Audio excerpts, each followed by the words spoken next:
And good morning, everyone. Welcome to Children's Church Live.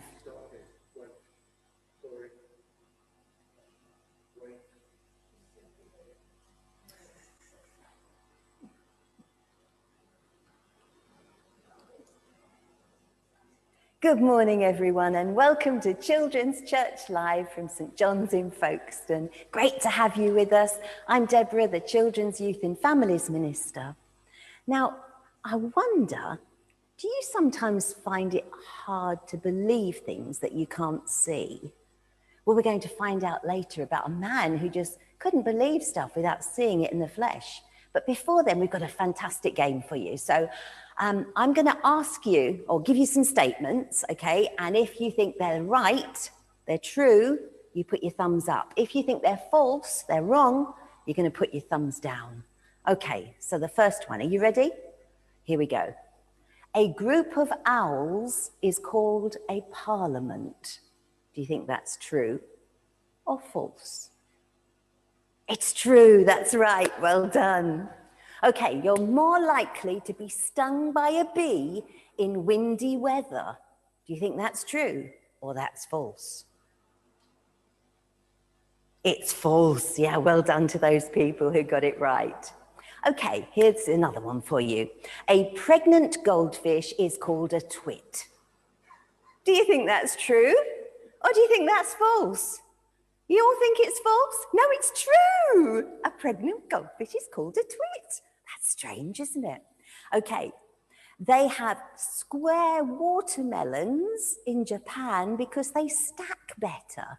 Do you think that's true or do you think that's false? Well, let me show you. It's true, they do. They have square watermelons in Japan. Amazing, isn't it? Okay, next one. A violin contains about 70 pieces of wood. Do you think that's true or false? Yes, it's true. Well done. Next one, frogs have to drink lots of water. True or false? No, it's false. You're right. Okay. An ostrich has the largest eyes in the world. Is it true or is it false? Oh, it is false because a giant squid has the largest eyes in the world. Now, I have a picture of a giant squid. I wonder if you can see that huge eye there. That's incredible. Wow, I wouldn't want to come across one of those in the sea. Whew. Okay, the words poor and poverty are written over 400 times in the Bible. Do you think that's true or that's false? Think it's true? It is, over 400 times. Wow. Okay, when glass breaks, the cracks move faster than 3,000 miles per hour. To photograph the event, a camera must shoot at a millionth of a second. Do you think that's true or that's false? It's true. Wow, can we ever imagine that? Okay, last one. A duck's quack doesn't echo. Is that true or is it false? It's true. Did we catch you out on any of those? Well done if you got them all right. Sometimes it's hard to believe something unless you see the proof. And we're going to go over to Joan and Ron for our story today. Well, this morning, we've got a very special guest with us. Welcome, Thomas. Now, you were one of the 12 special friends that Jesus chose to follow him and be with him. Tell us a bit about what that was like. Well, Jesus called us to follow him, and we did. And wherever we went, there were crowds of people all the time. And Jesus did miracles, he healed people. And one day he even fed over 5,000 people with a couple of loaves and some fish. We knew that Jesus was someone special. and he talked about God like no one else had ever talked about God before.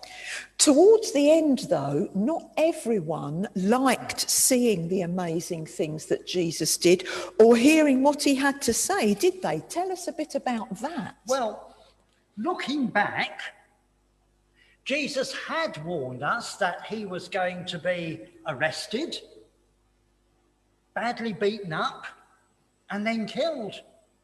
And then on the third day, he was going to rise again.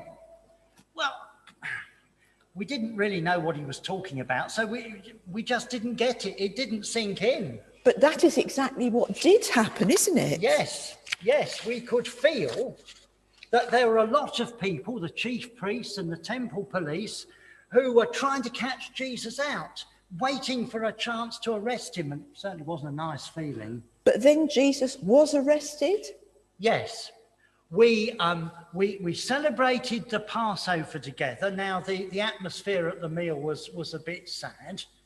But then we all went to one of our favourite places. We went to the garden with Jesus. And then suddenly there was this great big mob, the temple police and soldiers who come to arrest him. They dragged him away, and then there was this sort of rigged trial. By then, the authorities just wanted to get rid of Jesus. They just wanted to shut him up. And was he crucified? Yes, Jesus was crucified. And I'm ashamed to say that we all hid away because we were scared that if the authorities found out that we were friends of Jesus, then we would be crucified too. Dark days indeed.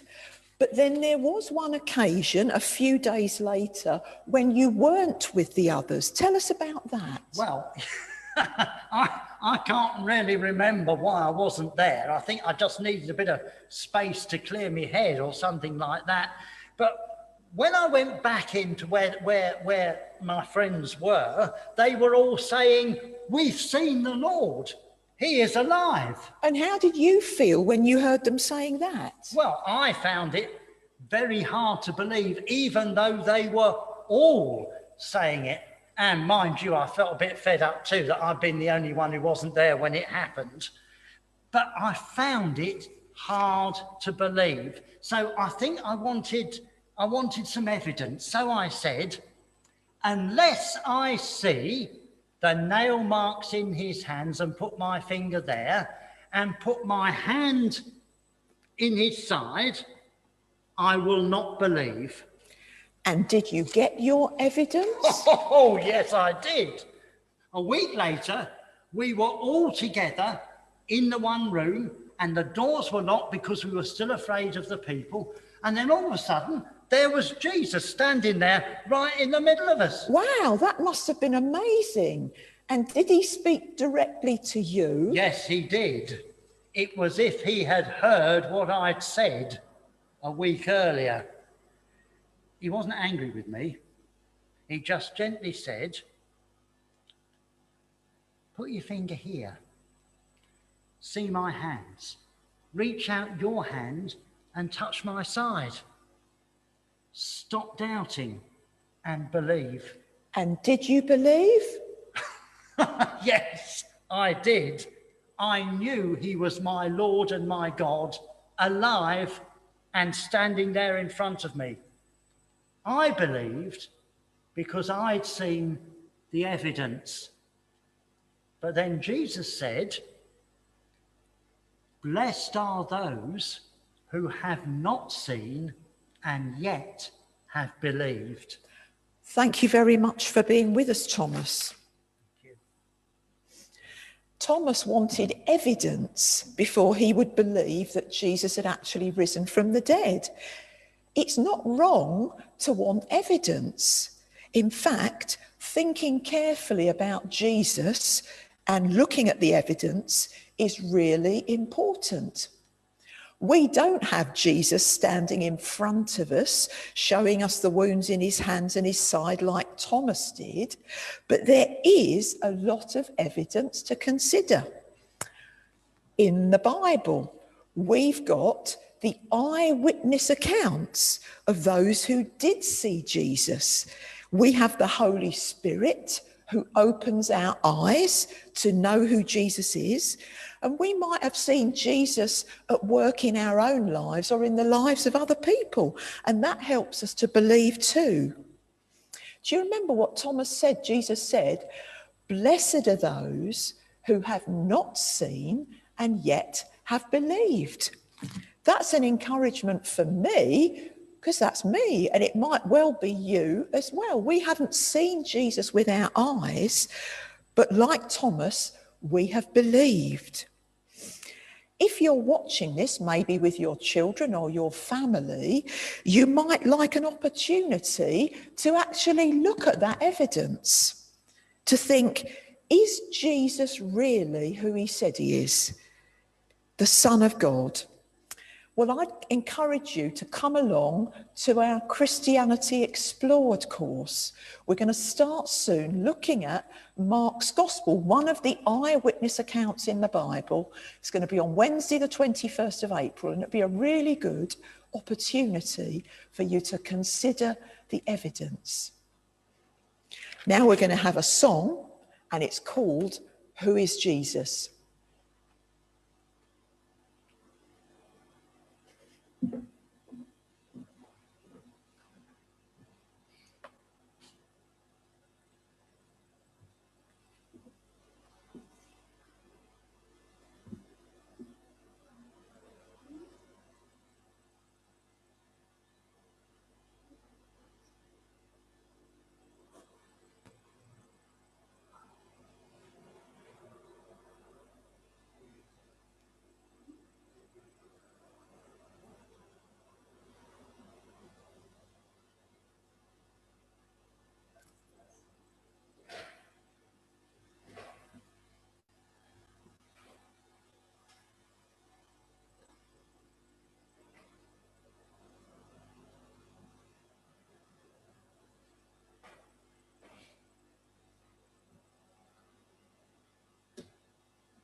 Yeah, never mind, one day.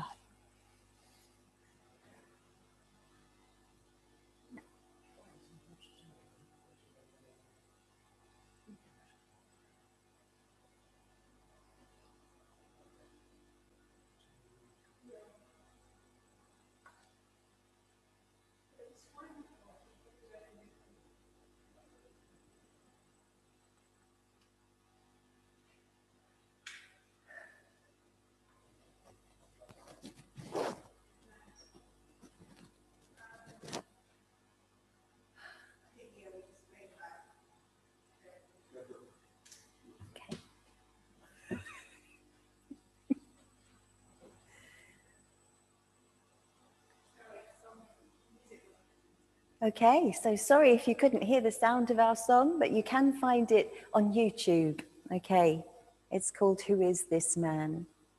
Right, I wonder, do you believe I can make a booklet out of a piece of A4 paper? Do you? Because I'd like us to try today, and then you can keep yours as a prayer diary. So what you're going to do, if you can find an A4 piece of paper, you can get an A3 one if you want a really big one. But what we're going to do is fold it in half that way, the lengthways, okay, and make a big seam across there, okay? Then we're going to fold it in half again. Okay, so there's a big crease. And then again, okay? So you've got a small oblong piece of paper. Now you're going to open it up. And this time, you'll fold it in half that way, widthways, okay? Make your seam nice and strong. And now where the crease is, that's this end, not that end, you're going to cut into the middle. So if you've got some scissors, we're going to cut along the middle line into the center. Okay, then we're going to open it. Oh yes, I can see you. Okay, this is the fun bit.